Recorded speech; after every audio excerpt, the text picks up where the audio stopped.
You cannot be a spiritual man or a superior man without love in your life. And in the end, it's the most important thing.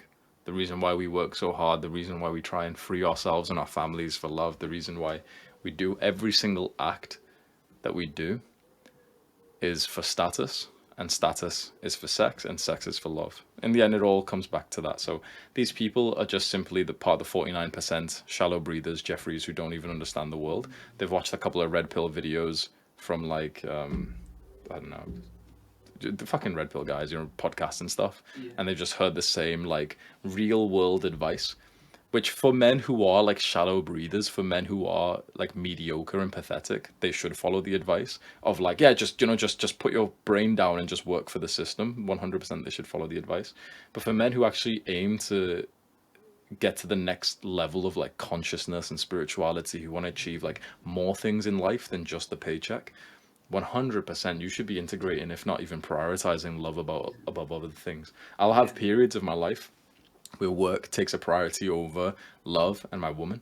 But those are like, stints, sprints. Like, okay, 2 months I'm going to focus on Adonis school so that it's set up. Now everyone's hired for it and stuff. Now I can kind of take my foot off. I was working, 12, 14 hours days. Now it's more like 4. Soon I'm going to take another trip with my girl and we're literally just practicing like this loving technique that we found on one of Data's books.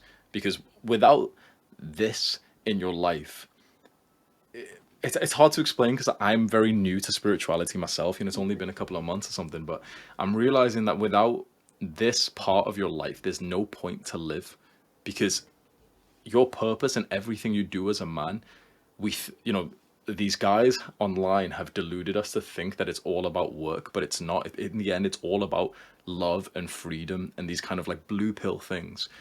But call me fucking blue pill then, bro. I want to go experience this shit, bro. Like these spiritual guys talking about like loving a woman into light to the point you both like burst into light. Like so many guys, so many of the spiritual guys say this, merging into one as if like you are the room, but you're everything outside. Like all this weird, bro. That sounds awesome, man. I want to do that stuff. Now you're telling me I can do that whilst maintaining a business of 100K a month, bro. Sounds like a fucking awesome life. Why would I just choose one aspect of my life, So I think the reason why we work so hard, especially in something like business instead of just a normal full-time job, is because it frees up our life to focus on what actually matters.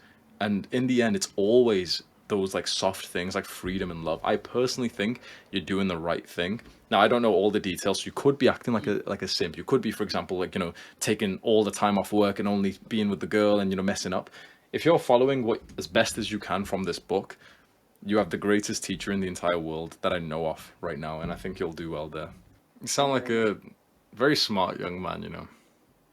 I do think you're on the right path. Of course, I'll tell you the things. Don't just jump into it or anything, but as you're saying, it's a few years, so you're almost, assuming things will level up and you'll learn more and everything you'll know when the time's right.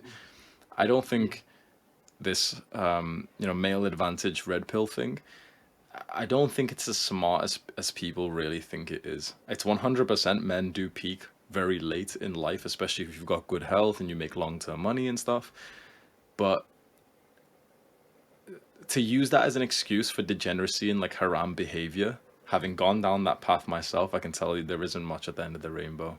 That I'm jealous of the guys who got into like serious relationships, and even if they experienced heartbreak, the thing is I did anyway. But now they're there with like multiple children, age 25, home and everything. That's the real winner. The guy who's just there, literally just putting on the shirt and smoking the cigar and doing the Tate symbol and sleeping with more hoes. And then he goes on a podcast and argues with those hoes. It's like, that's not a good life, man. It's family, it's purpose, it's faith. And it seems like you've got those things. Thank you, brother. Thank you for coming on today, bro.